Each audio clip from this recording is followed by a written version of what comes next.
Dalam hidup tentu kita tidak bisa melupakan jasa perempuan. Banyak orang yang ditelantarkan oleh bapaknya, tapi begitu banyak orang yang bisa besar meskipun tidak punya bapak, tapi bisa menjadi orang sukses karena kasih sayang ibu. Saya bisa jadi ustadz meskipun saya tidak pernah mondok, tapi karena ibu saya. Beliau sekarang usia 85 tahun. Tidak pernah sekolah, punya suami yang pekerjaan tidak jelas, pernah ditinggal merantau bertahun-tahun. Saya melihat ibu saya menjual piringnya untuk menyekolahkan anaknya. Saya melihat ibu saya, dia jual mesin jahitnya yang satu-satu peninggalan dari kakek saya. Saya ingat itu mesin jahit warna hitam, mereknya kupu-kupu. Dijualnya 10.000. Pertama dia hanya pinjam duit 5.000 sama tetangga, lalu tidak bisa dibayarnya. Lalu ibu saya berkata, ambil ini mesinku, kau beli 10.000, tapi yang membelinya hanya mampu membeli 9.000. Piring gelas habis dijual karena bapak saya waktu itu pergi merantau dan tidak punya penghasilan. Tapi ibu saya gigih menyekolahkan anaknya. Alhamdulillah, dari ibu yang tidak punya sekolah itu saya tahu adab, saya tahu tata kerama. Saya ingat sekali ketika ibu saya selalu menyuruh saya, nak, kau pergi pinjam gula di sebelah. Kalau ada tamunya, tidak ada gula pasir, pinjam di sebelah. Kau duduk dulu, jangan kau bicara sambil berdiri. Duduk kau, tudak kau kalau orang Bugis bilang. Ajak mumat bicara tetong, duduk kamu, jangan kau berbicara sambil berdiri. Tidak adab itu. Begitu dipeliharanya adab untuk anak. Saya pernah dikasih lombok merah yang besar, ditumbuk, dikasih di mulut saya karena saya didapat berbicara kotor. Begitu peliharanya adab. Padahal ibu saya tidak ada sekolah, tidak pernah ikut majelis taklim, tidak pakai jilbab besar zaman itu. Tapi alhamdulillah kami anak-anaknya punya adab. Dan inilah puncak dari semua ilmu, adab.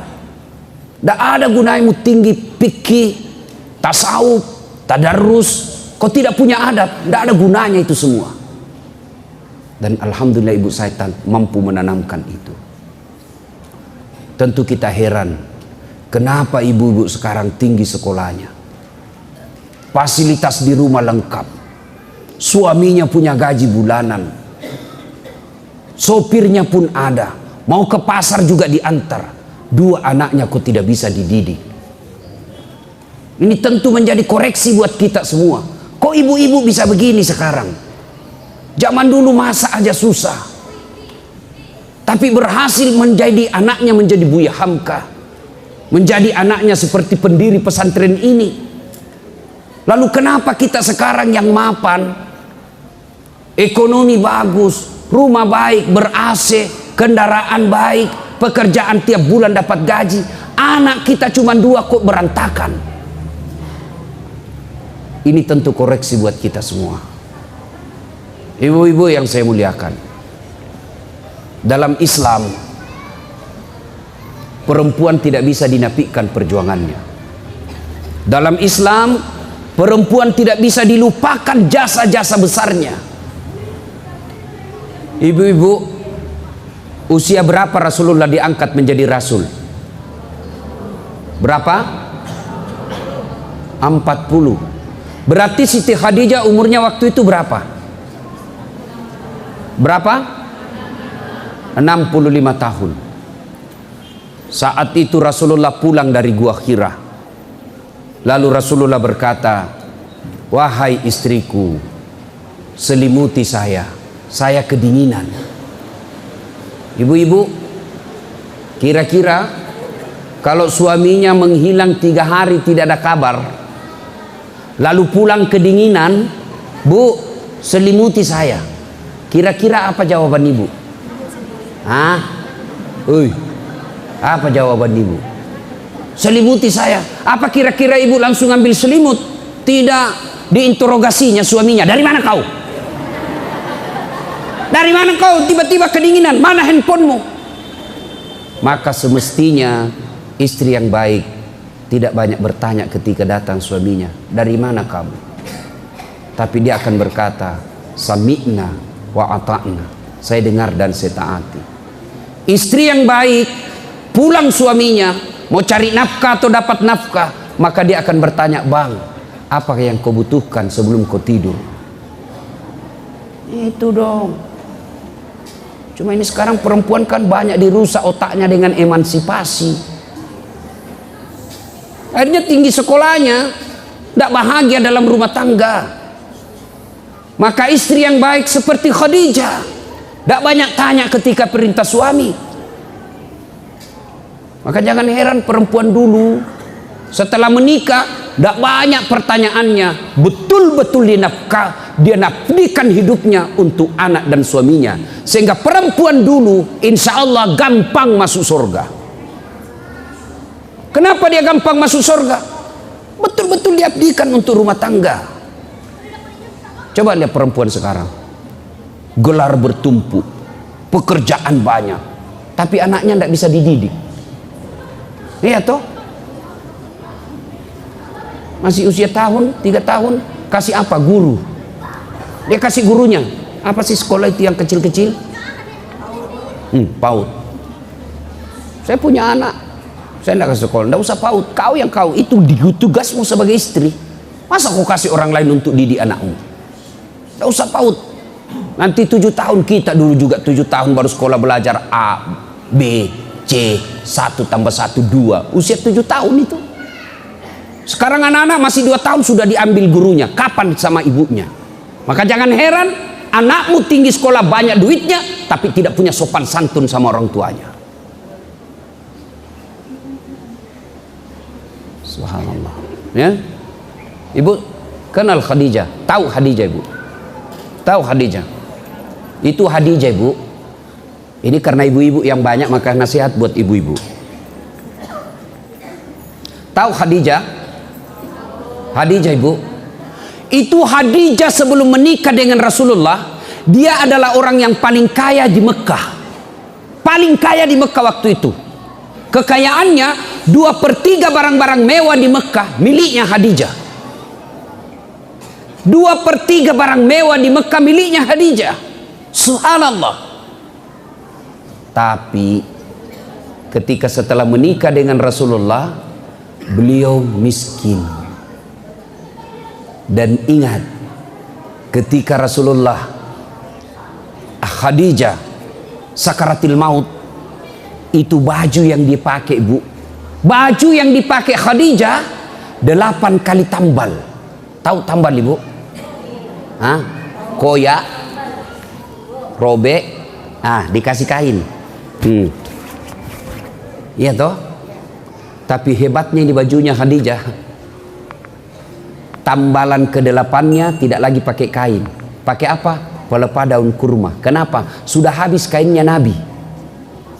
Terbayangkan miskinnya. Ada di sini ibu-ibu 8 kali tambal bajunya. Bukan, yang ada 8 kali beli baju 1 bulan. Ya, iya. Khadijah ketika sakaratil maut, dia panggil anaknya Fatimah. Fatimah, ta'al. Anakku sini dulu. Kenapa bunda? Ini sebentar lagi saya akan menghadap kepada Allah. Tolong mintakan serbannya bapakmu. Serban. Tahu serban ibu? Mintakan serbannya bapakmu yang selalu dia pakai menerima wahyu. Minta, saya mau pakai untuk kain kafan. Mudah-mudahan serbannya bapakmu itu, yang tak lain serbannya Rasulullah, saya jadikan kafan sehingga saya terhindar dari azab kubur. Lalu anaknya berkata, bunda aja yang minta. minta sama bapakku. Apa kata Khadijah? Oi bu, dengar ini bu. Apa kata Khadijah? Saya malu minta sama bapakmu. Masya Allah. Habis hartanya untuk bantu dakwanya Nabi, minta serban malu sama suaminya. Masih adakah istri sekarang yang malu minta sama suaminya? Nah ibu-ibu malu minta sama suami. Jangankan minta, dicuri. Sudah disembunyi, tidak dikasih, masih dicari. Sampai-sampai ada bapak-bapak yang pelit betul. Ini bapak yang tidak beres juga. Pelit. Dia dapat honor. Dia ikat-ikatlah itu honor duitnya. Ya, ini bukan hak istri saya, bukan gaji bulanan. Ini honor tambahan. Diambil itu duitnya, dibungkus kantong plastik kresek. Lalu diikat karet. Dia mau sembunyi di bantal. Dia dapat istriku. Dia mau sembunyi di bawah kasur. Masih didapat, terpaksa dibawa karpet. Begitu istrinya bersihkan kamar, didapat itu bungkusan. Ini kan ibu-ibu sekarang pandai cari duit. Dia teriaklah, Pak, duit apa ini? Yang mana? Yang dibungkus plastik warna hitam. Duit apa? Duit sial. Maksudnya apa? Setengah mati kau sembunyi, kau dapat pula. Lalu Khadijah berkata, saya malu minta sama bapakmu. Didengar oleh Rasulullah. Didengar oleh Rasulullah. Datang Rasulullah kepada Nabi, kepada istrinya. Wahai Ummul Mukminin, karena Rasulullah itu tidak pernah memanggil nama istrinya. Ini pelajaran buat bapak-bapak nih. Jangan pernah manggil nama istri. Khadijah itu dipanggil oleh Nabi, ya Ummul Mukminin, ibunya orang Islam. Aisyah beliau panggil ya Khumaira, yang kemerah-merahan pipinya, karena memang Siti Aisyah merah delima pipinya. Maka bapak-bapak mulai besok tahun baru Hijriah ini panggil istrinya dengan panggilan kasih sayang. Misalnya istri mancung hidungnya, panggillah istrimu, wahai istriku yang termancung hidungnya di parang panjang. Nggak mancung hidungnya Ustaz, giginya kau lihat. Justru giginya yang mancung, lehernya kau lihat. Lehernya pun jelek, alisnya kau lihat. Mana yang bagus? Jangan terlalu jujur. Mentang-mentang istrinya gendut, dut.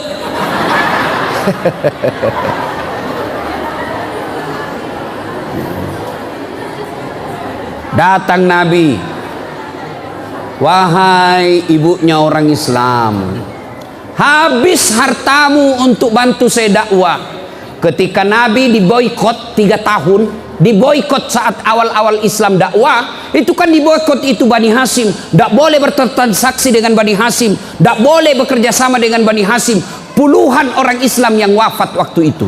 Habis hartanya untuk Khadijah untuk bantu umat Islam pada saat itu. Nabi berkata, habis hartamu untuk bantu saya. Hanya ini serban yang kau minta.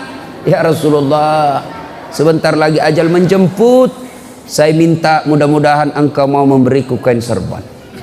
Menetes air matanya Nabi terharu. Tiba-tiba muncul Jibril.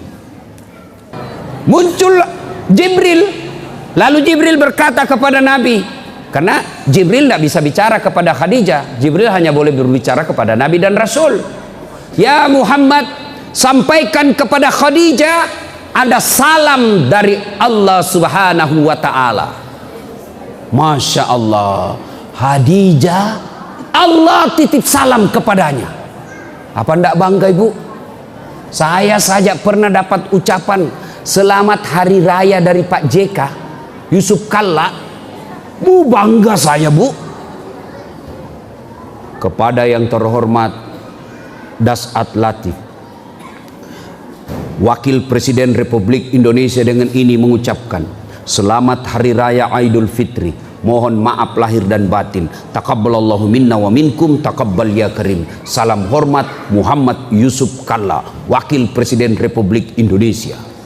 Itu ucapan selamatnya bu, saya bawa pulang kampung. Saya kasih lihat semua sepupuku di kampung. Kau lihat ini. sepupumu.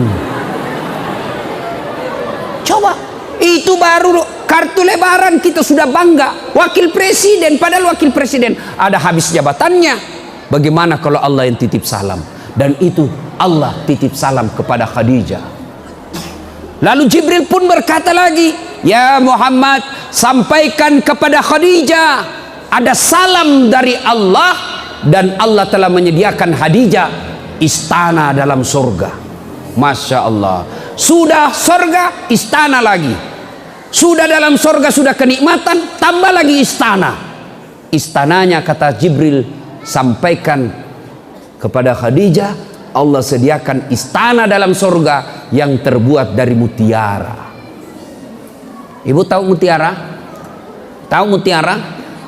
Kenapa tidak dikatakan terbuat dari jamrud, terbuat dari berlian, terbuat dari emas? Kenapa terbuat dari mutiara? Karena ternyata Khadijah punya sifat seperti mutiara. Apa sifat mutiara, Ibu?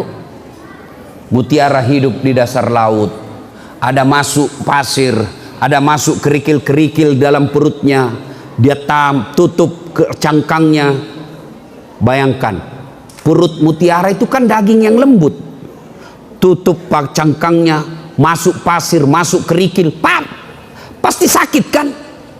Tapi ditutup cangkangnya, mutiara tidak pernah berteriak. Yang pasir kerikil dia oles sendiri, dia hadapi sendiri dalam cangkangnya. Setelah beberapa saat kemudian dibuka cangkangnya, apa yang keluar? Mutiara. Apa sifat Khadijah? Masalah dalam hidupnya, masalah dalam rumah tangganya tidak pernah diekspos keluar, tidak pernah mengeluh kepada manusia. Khadijah hanya mengeluh kepada Allah. Ibu-ibu zaman sekarang ngeluhnya bukan di sajadah, ngeluhnya bukan doa, ngeluhnya di mana? Di Facebook. Ngeluhnya di mana? Di WhatsApp. Ngeluhnya di mana? Medsos. Bertengkar suaminya update status, tidak kusangka kau begitu. Pergi suaminya 3 hari tidak ada kabar, update status lagi. Di mana di kau? Update status lagi, kesepian banget.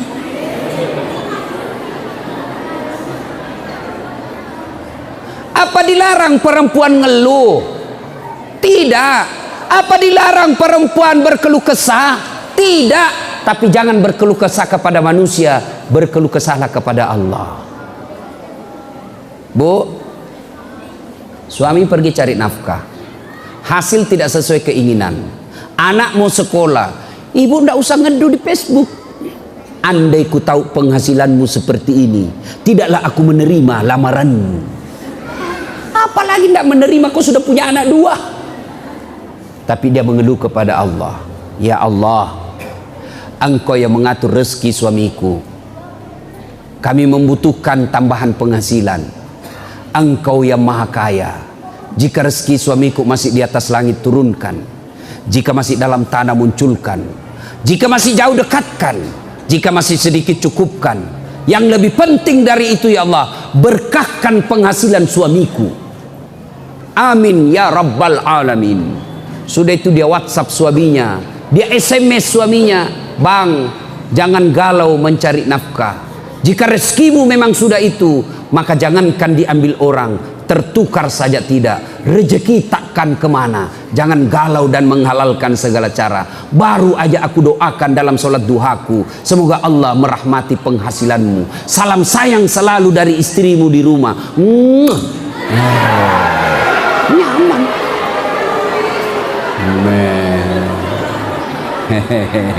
Ini anak-anak nih lagi jatuh cinta ya. Ada nama Hayati di sini? Ada? Ibu-ibu, kalau saya cerita kalau orang Padang, saya selalu ingat itu film karya Buya Hamka, tenggelamnya kapal. Siapa nama laki-lakinya?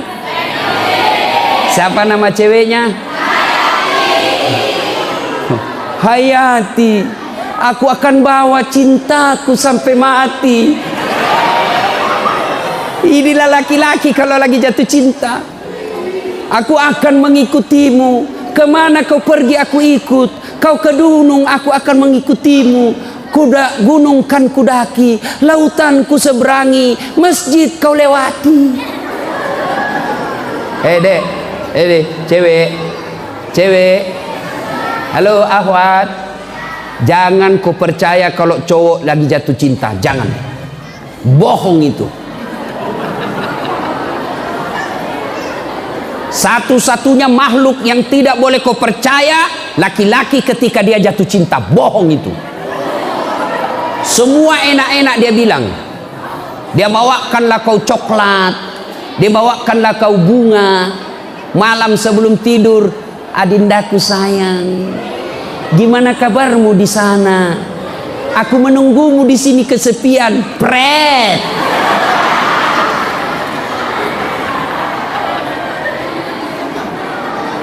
Nah, Bu Khadijah, ibu-ibu, tahun baru Hijriah ini jadilah Khadijah. Apa Khadijah?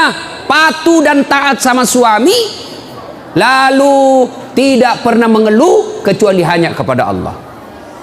Kepada tetangga tidak boleh, kepada saudara pun tidak boleh. Untuk apa kau cerita aib-aib rumah tanggamu kepada orang lain? Kenapa? Pasti dia cerita. Kalau ibu curhat sama tetangga, suami saya kok gitu ya, saya tidak sangka dulu waktu belum dinikahinya aku santun. Hati-hati sayang, ada batu di depanmu. Sekarang setelah ada anakku tahan tuh kakiku, dibilang di mana kau simpan matamu. Sekarang tidak usah curhat sama tetangga. Dengar tetanggamu curhat, apa kata tetangga? Kasihan benar ibu, kok bisa ya suamimu begitu? Tapi dalam hatinya, rasai loh. Nggak usah. Ibu cerita ke orang lain, pasti dia cerita juga. Masa dia cerita saya Ustadz, saya masih sepupu satu kali itu, masih sepupu saya. Masa dia cerita? Siapa Abu Lahab? Abu Sofyan. Abu Sofyan itu sepupunya Nabi. Masa dia cerita saya Ustadz? Itu masih paman saya. Siapa Abu Lahab? Pamannya Nabi. Masa dia cerita saya Ustadz? Itu masih saudara kandung sama saya. Siapa yang dorong Nabi Yusuf masuk ke sumur? Saudaranya. Jadi tidak usah kau cerita aibmu, tidak usah kau cerita penderitaan rumah tanggamu. Kan ini orang bule selalu bilang, berceritalah, berkisahlah, karena ketika kau bercerita bebanmu akan berkurang. Siapa bilang? Lebih baik cerita kepada Allah. Ngadu ibu, sholat tahajud, sholat duha, sholat hajat. Kalau Allah yang kabulkan doa ibu, kecil memperbaiki rumah tangga. Nih perempuan pertama, Khadijah. Ada lagi perempuan, Nabi dakwah, la ilaha illallah, tiada Tuhan selain Allah, jangan sembah kecuali Allah. Ribut Madinah, Mekah. Marah kafir Quraisy, marah Abu Jahal, tersinggung Abu Lahab, jengkel Abu Sofyan, marah pembesar-pembesarnya. Akhirnya apa? Muhammad dimusuhi, ditangkapi orang yang masuk Islam, disiksa budak-budak yang masuk Islam.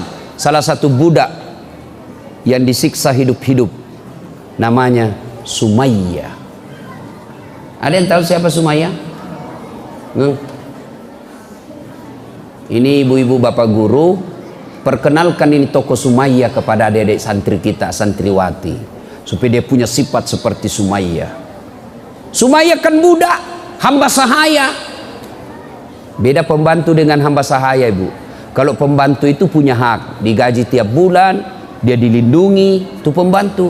Kalau hamba sahaya itu hak milik, sama handphone kita punya, mau ditendang, mau dijual, mau dibakar, nama hamba sahaya.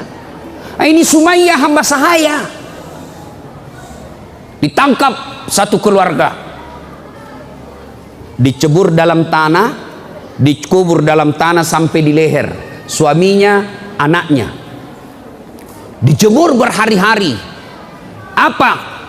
Hanya diminta, Sumayyah, kau berhenti mengimami Muhammad, kau berhenti keluar dari Islam. Saya berikan kamu harta, saya bebaskan kamu menjadi budak, saya merdekakan kamu. Apa kata Sumayyah? Tidak. La ilaha illallah Muhammad Rasulullah. Saya kasih kau duit.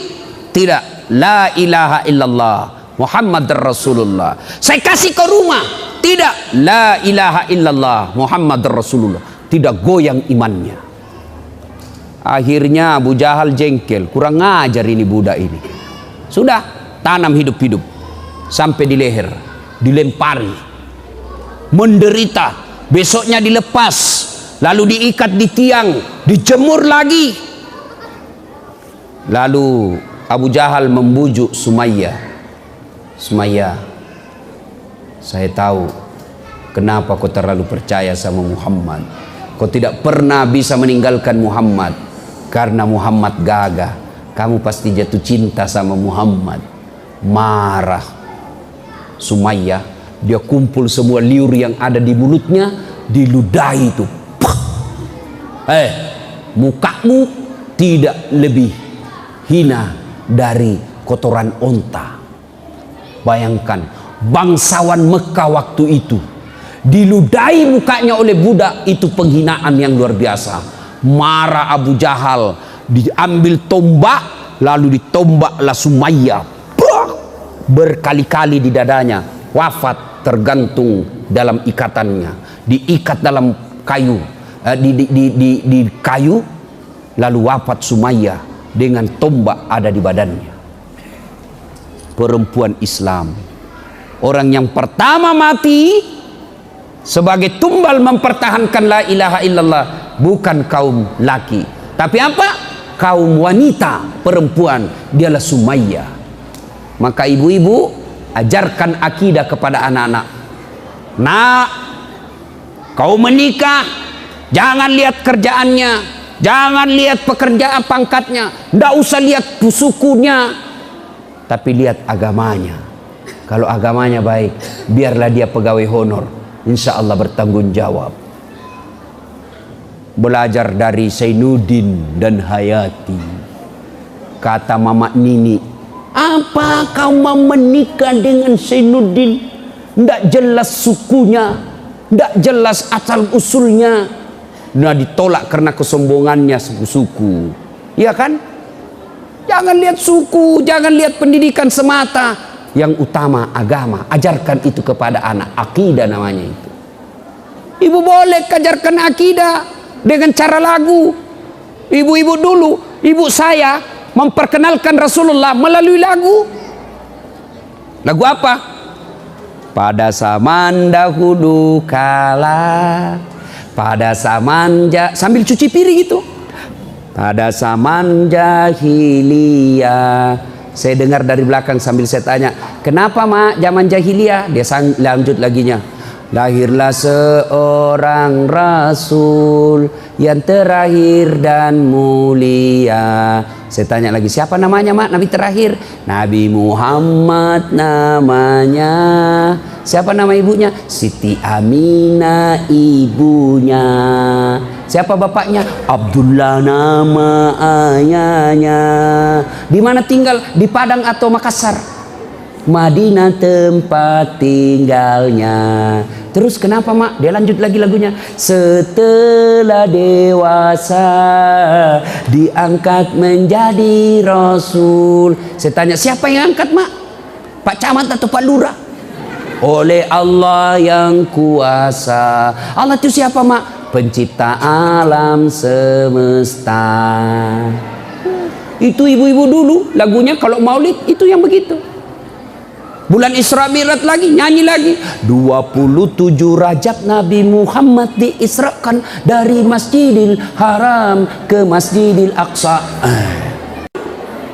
Itu lagu-lagu dulu ibu-ibu kan begitu. Marah-marah suaminya menyanyi. insaflah wahai manusia. Itu lagu ibu dulu. Datang suaminya, dia usap-usap kepalanya, lalu menyanyi, bila kamu di sisiku. Ibu-ibu pasti hafal ini kan. Itu ibu-ibu dulu lagunya. Sekarang lagunya ibu-ibu modern apa?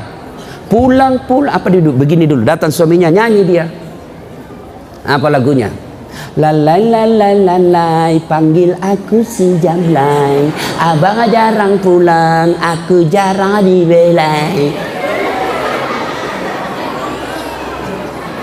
Ya, Bu, ajarkan akidah.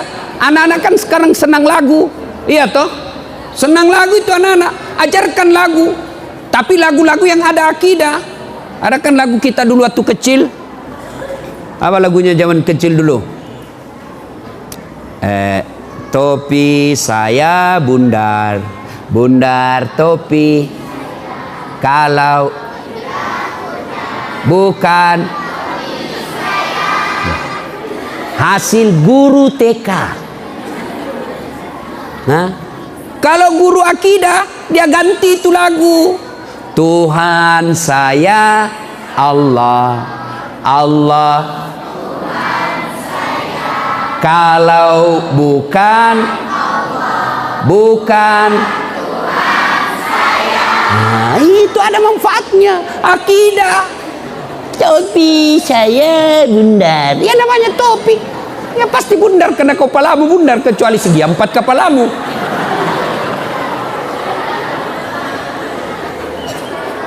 Ya. Nah, jadi ajarkan akidah seperti Sumayyah wafat mempertahankan akidahnya. Dalam pergerakan Islam, ketika Nabi hijrah dari Mekah ke Madinah, Nabi transit di Gua Zur. Adik-adik tahu Gua Zur? Tempatnya Nabi apa? Bersembunyi 3 hari 3 malam bersama siapa? Siapa? Abu Bakar Siddiq. Pada saat itu ada tokoh wanita yang sengaja naik mendaki gunung. Ibu-ibu yang pernah ke Tanah Suci, biasanya kan kita dibawa ziarah itu di Gua Zur. Itu kalau jalan kaki naik ke atas, laki-laki saja paling cepat 3 jam. Ini tokoh wanita yang jalan kaki membawakan makanan Nabi ke Gua Zur 3 hari 3 malam berturut-turut. Siapa yang tahu namanya? Siapa? Asma. Bukan Asma, Asma binti Abu Bakar Siddiq. Inilah dia. Sampai anaknya Abu Bakar Siddiq ini tidak punya tali, dia robek itu jilbabnya, dia robek itu kudungnya untuk membungkus makanan untuk Nabi. Artinya wanita boleh melakukan pergerakan-pergerakan politik, tapi dengan catatan tidak boleh menghindarkan fitrahnya sebagai perempuan. Boleh beraktivitas perempuan di luar, boleh, dengan catatan tidak boleh meninggalkan tugasnya sebagai istri dan tugasnya sebagai ibu. Itu bicara perempuan-perempuan hebat. Berkaitan juga dengan hijrah. Ketika selesai rapat bangsawan-bangsawan kafir Quraisy, itu kan bersepakat mereka ketika rapat. Ini rapat tidak boleh bocor. Sebentar malam Muhammad kita akan bunuh. Tidak boleh bocor hasil rapat. Siapa yang bocorkan kami tangkap. Setuju? Setuju. Pulang rapat ada bapak-bapak, dia cerita sama istrinya. Bu, apa? Cari bu. Apa? Rahasia. Muhammad sebentar malam mau dibunuh. Tapi jangan kau ngomong, ini rahasia ya. Awas bocor. Ini sudah dikasih tahu istrinya. Ini istrinya pergi bertetangga. Jangan ngomong-ngomong. Ini rahasia. Hanya kau saya kasih tahu. Jangan ngomong ya. Aman, tidak bocor. Muhammad sebentar malam mau dibunuh. Setelah itu dia cerita lagi, jangan ngomong-ngomong. Ini rahasia. Akhirnya awalnya nggak ngomong-ngomong, satu Mekah ngomong. Gara-gara apa? Nih tukang gosip. Ternyata dari dulu perempuan tidak boleh diberitahu rahasia, pasti bocor. Itu penyakitnya perempuan. Kan itu kita baca kisah dalam kitab kisah Isra Mi'raj. Ketika Nabi pergi perlihatkan isi surga, alhamdulillah banyak perempuan dalam surga. Begitu mampir lihat neraka, lebih banyak lagi dalam neraka. Apa sebabnya? Karena perempuan tidak bisa menjaga gosip. Kalau kumpul-kumpul begini, masih ada itu yang gosip. Lewat temannya enggak dicerita, tapi dilihat mulai dari pintu masuk sampai duduk. Apa? Dia enggak ngomong, tapi matanya, bibirnya. Kenapa? Enggak serasi kudungnya. Iya, kayak umbun-umbun. Satu sudah gosip tuh, lewat lagi yang satu. Palsu lipstiknya. Kenapa kau tahu? Melengket di giginya. Sudah 3 dia gosip. Sampai Ustadz Dasat pun dia gosip. Saya lewat tadi ada yang bilang, Ustadz Dasat itu juga bajunya yang di YouTube.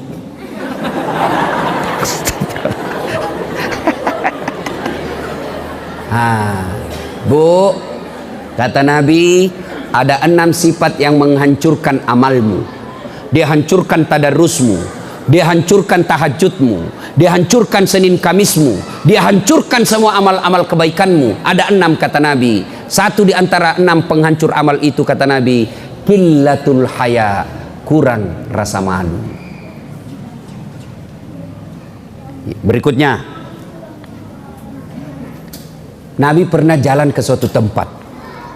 Dalam perjalanan menuju tempat tersebut, Nabi melewati pemakaman. Tahu pemakaman, Ibu? Tahu? Ketika Nabi lewat, contoh-contoh ini ya. Nabi dari sini mau ke sini, tapi Nabi melewati kuburan, pemakaman. Sini pemakaman. Begitu Nabi lewat sini, Nabi bersabda, langkahkan kakimu dengan cepat. Sahabat langkahkan kaki, cepat-cepat sampai Nabi di tujuan sini. Setelah selesai urusan Nabi, balik lagi rute yang sama. Setelah tiba di sini, sahabat langsung langkahkan kaki dengan cepat lagi tanpa diperintah Nabi. Mereka langkahkan kaki cepat. Nabi bilang, tidak usah buru-buru, santai saja, biasa saja. Sampai di sini, sahabat bertanya, ya Rasulullah, waktu pergi di sini kami disuruh buru-buru, pulang kok tidak lagi, ada apa? Nabi menjelaskan, andai saja kau diberi telinga seperti pendengaranku, maka kau akan tahu betapa disiksanya ini orang dikubur. Saya tidak tahan mendengar, maka saya langkahkan kakiku cepat-cepat supaya saya tidak dengar dia disiksa di kuburnya. Waktu pulang tidak lagi disiksa. Kenapa? Saya dapat berita dari Jibril. Allah perintahkan Jibril, perintahkan malaikat yang menyiksa di kubur, hentikan siksaanmu. Tidak mungkin ini anak orang tuanya kusiksa di kubur, sementara anaknya lagi belajar mengaji membaca basmalah, bismillahirrahmanirrahim. Baru anaknya baca basmalah, orang tuanya sudah dilepaskan dari siksa kubur. Nah, ini yang banyak sekarang. Anak-anak kita berantakan. Sopan sama cowoknya, kurang ngajar sama mamanya. Ibu-ibu, Bu, Pak, kalau anak kita jabat tangan sama bapak, dia cium enggak tangannya? Cium tangannya bapaknya? Enggak, saya lihat dia cuma sliding, jabat tangan. Cerita anak kita ke jabatan, itu bukan cium tangan, itu cium tangan itu begini, baru itu cium tangan. Anak-anak kita sekarang ya, Mak, saya pergi sekolah ya. Bukan cium tangan itu. Sekalinya cowoknya, iya Mbak. Dongo. Tahu dongo? Beleng-beleng. Tahu beleng-beleng? Dongo. Itu dia. Sama cowoknya sopan, sama bapaknya kurang ajar. Kenapa anak-anak kita sekarang begini, Bu? Kenapa? Salah satu sebabnya orang tua gagal mendidik anak. Prestasi ibu bukan jadi anggota DPR. Prestasi ibu bukan jadi insinyur, ketua partai, ketua ini, bukan. Prestasi ibu yang dinilai di akhirat kelak, anak yang soleh dan soleha. Saya sibuk Ustadz, suamiku juga sibuk Ustadz, tuntutan pekerjaan sosial Ustadz. Oke, kalau sibuk bawa anak di pesantren. Ah, ini fungsinya pesantren. Ibu kalau anak di pesantren, insya Allah makannya halal. Anak di pesantren, insya Allah temannya baik. Anak di pesantren, insya Allah salatnya berjamaah di masjid dan tepat waktu. Ya, kadangkala anak dimasukkan pesantren, ibunya ndak tega. Ndak tega saya lihat anak saya, kesian. Satu kamar 8 di dalam, ndak pakai kasur, makannya cuma tempe. Ada kakak saya dulu dikasih masuk pesantren anaknya, ndak tega saya lihat anak saya. Kenapa? Makan tempe di dalam, kesian dia. Saya bilang bawa keluar anakmu, dia makan narkoba. Ya. Nah, ibu bapak saudara-saudara sekalian, inilah fungsinya pesantren. Bawa anak-anak kita, serahkan ke guru. Kalau ibu tidak mampu mendidik anak, mau ngajar ngaji anak, ibu juga tidak tahu ngaji. Mau ngajar fikih anak, ibu juga tidak tahu fikih. Ya sudah, dorong ke pesantren. Mudah-mudahan di pesantren, insya Allah anak kita dapat hidayah dan keluar menjadi wanita muslimah yang akan menolong ibunya di akhirat kelak. Inilah tausiah kita, mudah-mudahan ada manfaat. Insya Allah lain waktu dan kesempatan kita akan lanjutkan. Terima kasih, mudah-mudahan ada manfaat. Sebelum kita akhiri, mari kita bersalawat kepada Rasulullah Muhammad sallallahu alaihi wasallam. Bisa Ibu? Salatullah salamullah ala toha salatullah salamullah ala yasin habibillah tawassalna bismillah wabil hadi rasulillah wa kulli mujahidilillah bi ahlil badri ya Allah. Alhamdulillahirabbil alamin. Terima kasih, lebih dan kurangnya mohon dimaafkan. Kalau ibu-ibu masih mau dengar ceramah saya, gampang. Ambil HP, buka YouTube, tulis nama saya Dasat Latif. Keluar ceramah saya ratusan itu. Ada di situ judulnya metode mendidik anak, kewajiban orang tua kepada anak, kewajiban anak kepada orang tua, ciri-ciri istri yang soleha. Itu banyak di situ. Silakan nonton. Sudah nonton, jangan lupa kasih tanda begini. Like. Jangan kasih gini ya. Kalau dikasih gini, ibu dicari malaikat pencabut nyawa. Masa ceramah dikasih gini? Ndak enaknya. Ya. Nah, cuma cepat habis kuotanya ibu. Karena 1 jam menguras kuota. Maka saya sediakan yang tidak menguras kuota. Namanya cersi, ceramah singkat 1 menit saja. Gimana caranya Ustadz? Follow saya di Instagram. Adik-adik akhwat, follow Ustadz Dasat di Instagram. Dasat Latif 1212. Sudah itu DM, terima kasih ilmunya Ustadz. Mudah-mudahan ada manfaat, lebih dan kurangnya mohon dimaafkan. Sebelum kita akhiri, mari kita kirimkan suratul Fatihah kepada Rasulullah Muhammad sallallahu alaihi wasallam. Khasiat dan keutamaannya kita ikhlaskan untuk